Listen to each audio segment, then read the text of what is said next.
बोले नहीं, घोड़े अच्छे लगते इसलिए लगा लिए हमने कहा ये घोड़े लगा लिए अच्छी बात है, लेकिन वो घोड़ों के पीछे ध्यान में नहीं आता कि सूर्य देवता भी वो उदयमान हो रहे हैं, पूरा चित्र तो उससे बनता है।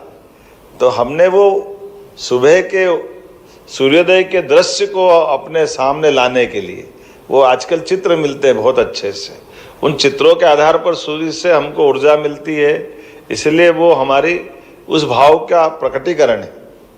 लेकिन ये बात सही है कि आज बदलते दौर में जब से बिजली का उत्पादन शुरू हुआ और बिजली के आने से पूरी दुनिया का कैसा काया पलट हुआ है, लेकिन आदिकाल से हमारे यहाँ ये सूर्य की, चंद्र की पूजा, नवग्रह मंडल की, खगोल की ये जानकारियाँ कितने हजारों लाखों सालों से रही है। हमारे ऋषि मुनियों ने अपनी नंगी आंखों से, अब तो टेलीस्कोप आया, कब गैलीलियो आया, कब देखा, लेकिन ये सारे ग्रहों की रचना उनने अपने आप में निकाल के हमारे सामने बता दी। इतना ही नहीं, इसके मामले में वैसे कभी और लंबा विषय निकल जाएगा, अदरवाइज इनकी सबकी गति भी, कौन किसकी परिक्रमा करता है। हमारे पश्चिम के कई सारे वैज्ञानिकों को तो मृत्युदंड मिल गया, पृथ्वी परिक्रमा करती कि सूर्य करती, इसी में कन्फ्यूजन था। कोई पकड़ के बैठा कि नहीं पृथ्वी की परिक्रमा सूर्य करता, और अपन ने, हमारे ऋषि मुनियों ने बताया कि पृथ्वी सूर्य की परिक्रमा करती है, चंद्रमा हमारी परिक्रमा करता है। ये जो अपने गुरुत्व के पीछे छिपा हुआ गुरु और गुरु के पीछे भाव के हर बड़ा छोटे को आकर्षित करता है, और इसलिए वो उसकी परिक्रमा करके अपने आप में ये गुरु का हमारा मूल तत्व की तरफ ले जाता है। इसलिए आज के इस दौर में जब सूर्य की हम बात करते हैं तो सूर्य से पाने वाली अनंत भंडार ये ऊर्जा, जिसको हम अपने सोलर एनर्जी के कारण से स्मरण कर रहे हैं, मैं अपनी ओर से बधाई देना चाहता हूँ इस नाते से भी कि हाँ, हम अपने मध्य प्रदेश राज्य को आज ऊर्जा संपन्न बना करके सरप्लस बिजली से, यहाँ की बिजली से दिल्ली की मेट्रो ट्रेन भी चलवा रहे हैं। हमें इस बात का आनंद है, ये हमारे लिए सौभाग्य की बात। दिल्ली की मेट्रो नहीं चल रही है, कई के घर की बिजली जल रही है, अपने राज्य में भी और राज्य के बाहर भी। और अलग अलग प्रकार से जब से यशस्वी प्रधानमंत्री आए, उनने कई सारे क्षेत्र में हम सबकी मदद भी की है। पहले तो मैं उनके 11 से जोरदार अभिनंदन करें यशस्वी प्रधानमंत्री के लिए, श्रीमान नरेंद्र मोदी जी, जिनके शासन के सभी क्षेत्रों में कौन सा क्षेत्र कम पड़ता है, और ऐसे सारे निर्णय भी उनने किए जिन निर्णय के कारण से हमें गर्व है कि हमारे यशस्वी प्रधानमंत्री दुनिया के सबसे बड़े गणतंत्र के सबसे बड़े नायक हैं, जिनके माध्यम से आज बदलते दौर में दुनिया को चमत्कृत करने वाले देश के नाते से भारत की पहचान बन के दिखाई दे रही है। और भारत ने भी किस किस क्षेत्र में क्या क्या उन्नति नहीं की है, बड़ा अटपटा भी लगता है, लेकिन अभी लगता है बदलते दौर में कैसी स्थिति बन रही है। जब हमारे अपने यहाँ पर आज बिजली के उत्पादन की बात आ रही है, तो बिजली के उत्पादन से लगा करके बिजली के उत्पादन के तरीके में भी हमारे पास आमतौर पर ये बड़ा सौभाग्य की बात है कि मध्य प्रदेश नदियों का मायका है, इसलिए हमारी अलग अलग प्रकार के हाइड्रो परियोजनाओं के माध्यम से बिजली बहुत उत्पादित होती थी। उससे सिंचाई का इलाका भी बढ़ा और बिजली उत्पादन भी हो गया। लेकिन इसके साथ साथ अब विंड एनर्जी, सोलर एनर्जी, और सोलर एनर्जी में भी जैसी अपनी रचना बनी, वाकई मध्य प्रदेश का इस समय का जो समय चल रहा है यशस्वी प्रधानमंत्री के आशीर्वाद के माध्यम से, अभी तो हमारी उत्तर प्रदेश सरकार से जो योजना मिलकर बनी है वो कितनी गजब बनी। हमारे यहाँ मालूम है कि जब हमारे यहाँ सिंचाई का मौका आता है तो उत्तर प्रदेश में वो दौर निकल जाता है, और उनके यहाँ सिंचाई का मौका आएगा तो हमारे यहाँ आराम करते हैं जब वर्षा काल रहता है। तो ये परस्पर 6-6 महीने की नज़दीक के राज्यों के साथ एक ऐसी सोलर परियोजना बनने वाली है जिसके आधार पर हमारी बिजली बनेगी। तो जब बिजली को उपयोग करना यूपी को तो यूपी कर ले, और जब यूपी का काम खत्म हो जाए तो हमारे यहाँ चालू कर दे। तो ये अपने आप में बड़े अच्छे प्रयोग हैं, जिसके आधार पर कहाँ राज्यों को लड़ने वाला दौर था, उत्तर प्रदेश, मध्य प्रदेश, कहाँ की पुलिस कहाँ घुस गई, न कहाँ के डकैत कहाँ घुस गए, पता ही नहीं चलता, कितने नाटक चलते थे। अब आपस में मिलजुल करके नदी का पानी का बंटवारा भी कर रहे हैं, बिजली का भी हिसाब किताब लगा रहे हैं। ये परस्पर राज्यों के बीच में भी संबंध अनुकूल और सौहार्दपूर्ण होना चाहिए। कितने प्रकार से माननीय प्रधानमंत्री जी प्रेरित करते हैं और ये हमारे भी राज्यों के ऊपर निर्भर करता है। आज हमारे लिए मध्य प्रदेश का नदी जोड़ो अभियान में राजस्थान, महाराष्ट्र, उत्तर प्रदेश तीनों के साथ नदी जोड़ो की योजना पे काम हो रहा है।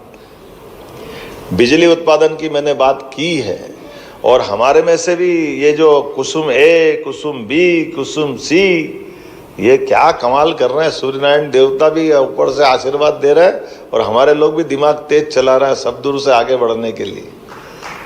क्या रास्ते निकले हैं। हमारे पास अपनी आय के साधन को स्वच्छता के आधार पर, शुचिता के आधार पर बढ़ाते हुए सरकार की भी मदद कर रहे हैं। और जिस प्रकार से अब ये जो नया नवाचार चलते हुए बिजली की जो आगामी खपत बढ़ती जा रही है और खपत के आधार पर हम एडवांस तैयारी कर रहे हैं। उस एडवांस तैयारी के भी अलग अलग रूप, अलग अलग प्रकार है। उन प्रकारों में से जो जिस ढंग से बात बताई गई है मुझे कि अब तो दिमाग इतना अच्छा चल रहा है कि सब्सिडी के अलावा भी कोई ज़रूरत नहीं भैया, रहे तो तुम्हारे पास। हमारे देसी में थोड़े महंगे पड़ते तो बिना सब्सिडी के भी कर लेंगे। दोनों का हिसाब भी जोड़ लिया, इधर 1 करोड़ 10 लाख की सब्सिडी मिल रही है तो बिना सब्सिडी का 85 लाख में भी काम चला लेंगे, क्योंकि बिजली ज़्यादा कमा लेंगे, वो ज़्यादा बना लेंगे। हिसाब तो अच्छा लगा लेते हैं अपने लोग भी। तो ये दोनों तरफ से जोड़बाग की जो चल रही है, ये अपना शुद्ध हल्दी का खाने में जो खाते हैं दिमाग अच्छा चलाते हैं। मैं मान के चलता हूँ कि कैसे भी करके बिजली के उत्पादन के मामले में ये जो व्यक्तिगत रूप से लोगों को जोड़ने का जो अभियान चला है, क्योंकि आय बढ़ रही है और आय बढ़ने में कितनी अच्छी बात है। कुछ नहीं है, ऊपर अपन ने प्लेट लगा ली, नीचे भले वो अपना अनाज का भंडार बना लो, अपने पास सभी प्रकार के सब्जी और कई प्रकार के फल फूल की खेती कर लेते हैं। कितने प्रकार हो गए। और यूँ तो 2 विभाग आमने सामने रहते हैं, लेकिन हमारे दोनों विभाग इस मामले में एक दूसरे को मदद करते हुए बनाओ, कैसे भी बिजली बनाओ, तुम भी भेजो और हम भी बांट देंगे अपने आप में। तुम भी सुखी और हम भी सुखी। इधर से उधर तक दोनों का, हमारे दोनों मंत्रियों के माध्यम से अद्भुत योजना बनी। और जैसे कि बताया गया है 2 मेगावाट, 1 मेगावाट, 3 मेगावाट और पूरे प्रदेश को फ्री कर दिया। आमतौर पर बड़े बड़े लोग आते थे, बड़े बड़े प्लांट लगाने की बात करते, 100 मेगावाट 200 मेगावाट दिल्ली बैठ जाता धप करके 2000 5000 करोड़ रुपए। लेकिन आपने 5 करोड़ से भी शुरू करके 1 मेगावाट वालों को भी जोड़ा है। और इसमें कितनी अच्छी बात है कि हमारे पास ऐसी ज़मीन, जिस ज़मीन का हमारी सिंचाई से संबंध नहीं हो या एक्स्ट्रा हो या हम उसका और भी मल्टीपर्पज़ उपयोग करते हैं, वहाँ पर भी हम अपने प्लांट को लगा सकते हैं। ये सभी प्रकार से उबड़ खाबड़ हो, बंजर हो, पहाड़ी पे हो, कहीं ऐसी वैसी नदी के किनारे की हो, कुछ ऊंची पर कर पानी का भराव जहाँ नहीं निकलता हो, डूब की ज़मीन हो, कैसी भी ज़मीन चलेगी। और मेरे को तो बम्बई के एक अच्छे व्यक्ति मिले थे, उन्होंने तो और तेजस्वी तरीका लगाया। उनने कहा मेरे पास तो डबल पावर है, तो डबल तरह से सोचता हूँ। अब मैं सबके बीच बोलूँगा तो अटपटा भी लगेगा, लेकिन उन्होंने विचार किया कि इन्वेस्टमेंट भी कर दिया और ऊपर से सोलर पंप भी लगा लिया। तो आम के आम गुठली के दाम, बोले कोई बात नहीं, जब तक सोलर चलेगा, जब तक सोलर, नहीं तो तब तक ज़मीन की कीमत बढ़ जाएगी। तो मेरा बराबर ही काम हो गया। तो ये जो दिमाग भी अच्छा है लगा करके, लेकिन इससे अच्छी बात हमारे साथ विभाग के साथ जुड़ करके हमारी ये जो बिजली परियोजना है, सोलर परियोजना, उसके साथ जुड़ करके खड़े होने के लिए जिस प्रकार से, और अब तो वो पंप स्टोरेज और लगा रहा है बिजली के उत्पादन में, सोलर का उपयोग दिन में कर ले और रात के समय वो पंप से बिजली बनाएंगे जो ऊपर से नीचे पानी डालने वाला। तो ये जो पूरे देश में मध्य प्रदेश सभी सेक्टर में बहुत आगे बढ़ रहा है। लेकिन मैं तो बधाई देना चाहता हूँ आप सबको भी। मैं मान के चलता हूँ कि हमारे लिए जिस प्रकार की गति चल रही है, आने वाले समय में इसी प्रकार से अगर ये बिजली के लिए कहाँ, हमारे पास 11 साल पहले क्या रिकॉर्ड था नवकरणीय ऊर्जा का है, और आज कितनी हो गई 7000। और अब हमारे बीच में अशोक जी ये ज़बरदस्त रूप से हम जम कर रहे हैं कि हम आज भी सरप्लस बिजली में हैं। और ये जो इतनी प्रकार की योजना चला रहा है, हमने इसके लिए दिल खोल करके प्रदेश वालों के लिए भी और देश वालों के लिए भी और देश से बाहर से भी आए, सबको दरवाजे खोल के दिखाए कि कोई कहीं से भी आए, मध्य प्रदेश के साथ जुड़ करके विकास के संकल्प का अगर साझीदार बनना चाहता है तो हम दिल खोल के स्वागत करना चाहते हैं। हमारी सरकार उसका अभिनंदन करती है। वो सारे काम जिससे राज्य और देश के लिए एक बदलाव का समय और एक ताकत का समय आता है, जब हम अपनी ऊर्जा के माध्यम से इस समृद्धि के बलबूते पर देश में अच्छी पहचान बनाना चाहते हैं। जब मैं इसकी पूरे आंकड़े देख रहा था तो हमने इसमें भी मोहासा बाबई में विद्युत और नवकरणीय ऊर्जा के उपकरण विनिर्माण योजनाओं की 22 इकाइयों का भूमि पूजन कर दिया है। ये जो हमारे इसके जो उपकरण बन रहे हैं, जिसमें 18,000 करोड़ का निवेश और 24,000 से ज़्यादा लोगों को रोजगार मिल रहा है। अभी तो सांची हमारी पहली सोलर सिटी बनी और 2025 तक हम सभी शासकीय भवनों पर सोलर रूफटॉप लगाना चाह रहे हैं। ये अपने आप में बड़ी योजना है, जिसके माध्यम से हम अपने सभी शासन के पैसे का एक एक रुपया बचाना चाहते हैं। जब मैं आपसे यहाँ बात कर रहा हूँ तो मान के चल रहा हूँ कि आने वाले समय में, अभी यहाँ कोई से नाम पूछ रहा था तो कोई मंदसौर से आया, कोई चंबल से, कोई कहाँ से, सभी प्रकार के लोग आ रहे हैं। लेकिन इसका लाभ जित मिलने वाला है, ये योजनाओं के माध्यम से भारत सरकार ने तो बहुत बड़ा टारगेट लिया है, लेकिन मध्य प्रदेश भी पीछे रहने वाला नहीं। अकेला नीमच का सोलर पार्क 500 मेगावाट की क्षमता वाला है और ये पूरे भारत की सबसे सस्ती बिजली दे रहा है। इतनी सस्ती तो कहीं है ही नहीं, 2.15 पैसे, 2.25 रुपये भी नहीं। ये इतनी सस्ती बिजली पूरे देश में, और देश तो क्या मुझे लगता है दुनिया में ही पहले सस्ती होगी, इतनी सस्ती बिजली। लेकिन हमारे यहाँ इस आपस के कंपटीशन के कारण से, और हमने सोलर प्लांट लगाने के लिए भी क्या क्या रास्ते ढूंढ लिए। ओंकारेश्वर का पानी का डैम का बना हुआ ऊपर का जो इलाका है, उस सोलर पंप वहाँ भी लग सकते हैं। कभी ये सोचे ही नहीं हुआ, सोलर प्लेट लगती, पानी का ऊपर से वाष्पोत्सर्जन भी रोकेंगे और बिजली भी बना लेंगे। ये अपने आप में अनूठी चीज़। जब मैं ऊपर हेलीकॉप्टर से निकलता हूँ तो नीचे देखता हूँ तो ऐसा लगता है कि अपन मध्य प्रदेश में है कि दुनिया के किसी और देश में आ गए। ये बदलते दौर का अपना मध्य प्रदेश इतनी अच्छी प्रकार से क्या आपने फ्लोटिंग सोलर प्रोजेक्ट को काम किया है। मैं बधाई देना चाहता हूँ, पहला चरण भी पूरा हो गया और ऊर्जा का उत्पादन भी शुरू हो गया। ऐसे ही वो मृग मरीच का हम केवल राजस्थान में सुनते थे, लेकिन जब रीवा से ऊपर उड़ते तो ऐसा लगता पानी पानी भरा है, फिर नीचे देखते पानी है कि क्या है, तो ध्यान से देखो तो वो सोलर की प्लेट लगी रहती है। इतना दूर से आनंद आता देख देख के चारों तरफ से। लेकिन ये जो बदलते दौर में मध्य प्रदेश ने जो गति पकड़ी है, इसके माध्यम से आज हमारी जो क्षमता बढ़ती जा रही है, 15 गुना तो हमारी नवकरणीय ऊर्जा क्षमता में बढ़ गई, जिसमें सोलर एनर्जी 48% है और पवन ऊर्जा में 19% की ग्रोथ आ गई है। वर्तमान में राज्य में 9,300 मेगावाट से अधिक नवकरणीय ऊर्जा के हमारे प्रोजेक्ट चल रहे हैं और रीवा अल्ट्रा मेगा सोलर परियोजना तो विश्व बैंक और हार्वर्ड यूनिवर्सिटी को भी केस स्टडी के रूप में ले रहे हैं कि ये इतना अच्छा काम कैसे हो सकते हैं। मैं मान के चल रहा हूँ कि आज पूरे विश्व में जब इस तरह की कई सारी चीज़ों से सीख मिलती है, मध्य प्रदेश ने अपनी ऊर्जा के क्षेत्र में अक्षय ऊर्जा भंडार में अपनी जो आहुति देने का संकल्प लिया है। मैं बधाई देना चाहता हूँ। जैसे एग्रीकल्चर इंफ्रा फंड में 7 वर्षों तक इसमें बैंकों से भी 3% ब्याज की छूट मिलेगी। ये एक व्यापार का भी रास्ता है और देश और प्रदेश सेवा का भी रास्ता है, अपनी अगली पीढ़ी के लिए भी और वर्तमान की दृष्टि से भी। और ये तो आप ब्याज का दे रहे हो, मुझे मालूम पड़ा कि इनकम टैक्स की दृष्टि से भी सरकार मदद करती। कई प्रकार से ये एक ऐसे रास्ते हैं जिन रास्तों से हम अपने खुद को निवेशक के रूप में भी ला सकते हैं और 25 साल तक हम एग्रीमेंट करते हैं। आज जो रेट डिसाइड कर लेंगे वो 25 साल मिलेगा। ये बड़ा जोरदार मामला है। कई सारे लोगों का जो पुराने समय 15-16 रुपये ले रहे थे, आज भी देना ही पड़ रहा है क्योंकि एग्रीमेंट का सवाल है। लेकिन इसके माध्यम से हमने अपनी जो साख बनाई है, उस साख का सवाल है। तो ये आज के समय में इस बात के लिए जितनी जल्दी जो लोग लाभ ले लेंगे उतने वो भाग्यशाली होंगे। आने वाले समय में ये कहाँ तक जाएगा मुझे मालूम नहीं है, लेकिन ऐसे नवाचारों के बलबूते पर जिससे भविष्य में देश की सेवा हो, प्रदेश की सेवा हो, मैं अपने सभी निवेशकों का भी अभिनंदन करता हूं। और वास्तव में इसका जो लाभ बताया गया, वो लाभ हमारे लिए केवल अपने लिए नहीं, किसानों की भी जीवन शैली बदलने के लिए, जब बिजली रात में मिलती है तो रात में जगने वाला किसान दिन की जीवन शैली में बड़ा बदलाव लाता है, लेकिन इससे अपने दिन में ठाठ से उठे और खेती का काम कंप्लीट कर ले और सूर्योदय के साथ अपना आराम करे, बाकी जो काम करना वो भी करे। ऐसे ही ना अशोक जी, क्योंकि दिन की जो खेती होती है उसका आनंद ही अलग रहता है, और रात में पता नहीं सांप बिच्छू कोई घूमते रहते हैं, कई बार दिक्कत होती है, उस सबसे भी झंझट फ्री हो जाते हैं। इसी प्रकार से हमारे लिए खेत के काम के साथ साथ कोयला आधारित बिजली के स्थान पर सोलर ऊर्जा से हमारे अक्षय भंडार कोल भंडारों में भी मदद मिलेगी।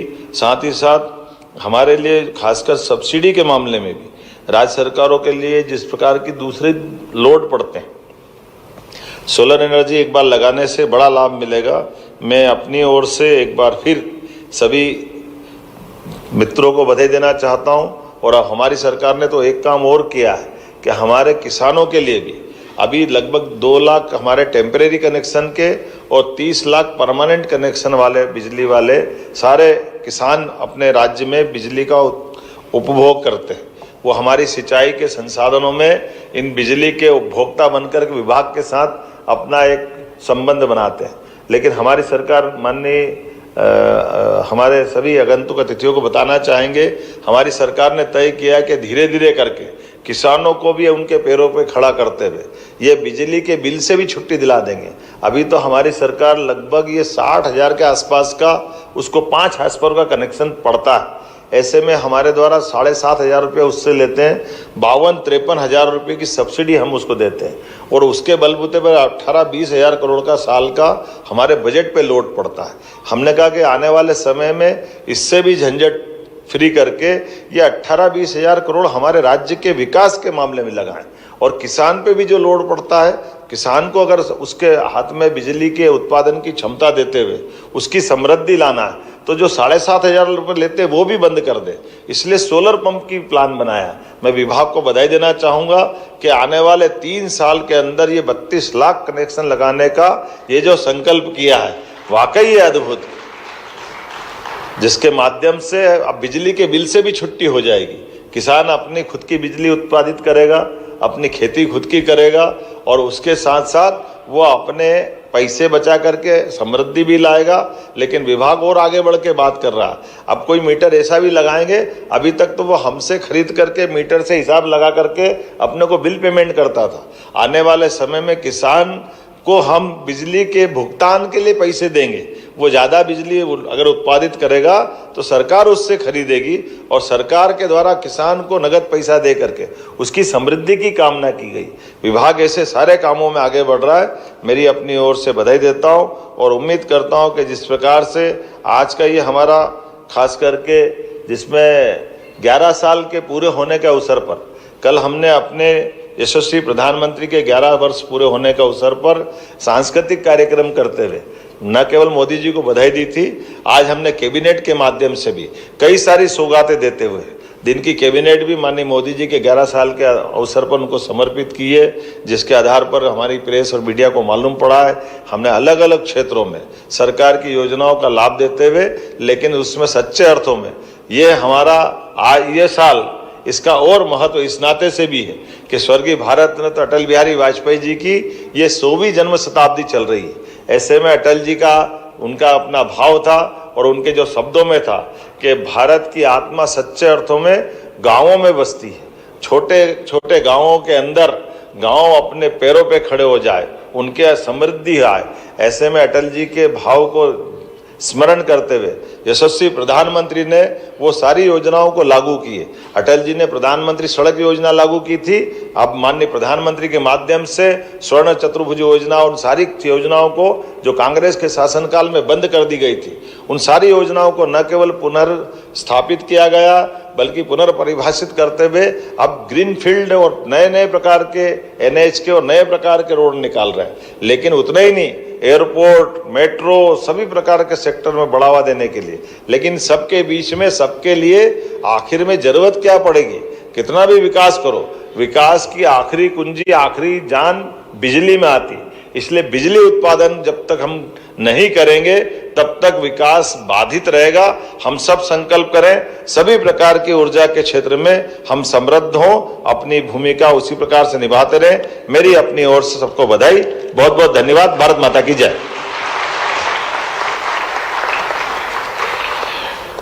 बहुत बहुत धन्यवाद माननीय मुख्यमंत्री जी।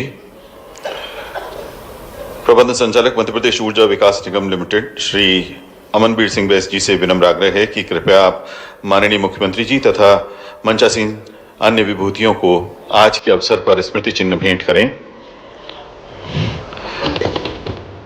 स्मृति चिन्ह सर्वप्रथम माननीय मुख्यमंत्री जी को भेंट कर रहे हैं प्रबंध संचालक मध्य प्रदेश ऊर्जा विकास निगम लिमिटेड श्री अमनबीर सिंह बैस।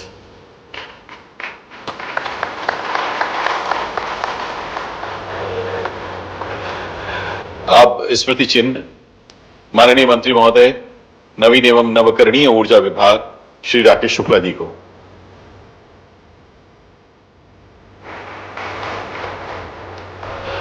स्मृति चिन्ह माननीय मंत्री महोदय ऊर्जा विभाग मध्य प्रदेश श्री प्रद्युम्न सिंह तोमर जी को।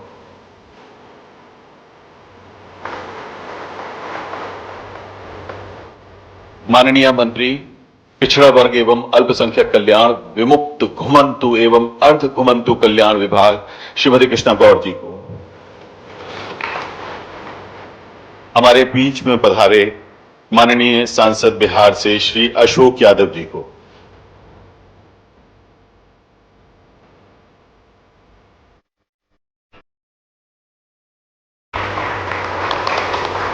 अपर मुख्य सचिव ऊर्जा विभाग आदरणीय श्री नीरज मंडलोई जी को।